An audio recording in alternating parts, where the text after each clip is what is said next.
আসসালামু আলাইকুম ওয়ারহমতুল্লাহি ওয়াবারাকাতুহু।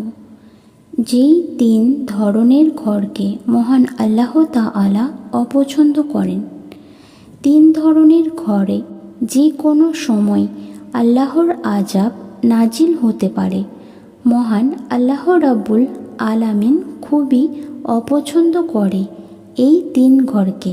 যে সকল ঘরে নারীদের আওয়াজ পুরুষের আওয়াজের চেয়ে উঁচু হয়ে থাকে, ওই ঘরে 70,000 ফেরেশতা লানত পাঠাতে থাকে। যে ঘরে কারো হকের মারা টাকা জমানো রয়েছে আর ওই টাকা দিয়ে সংসার চালানো হলো।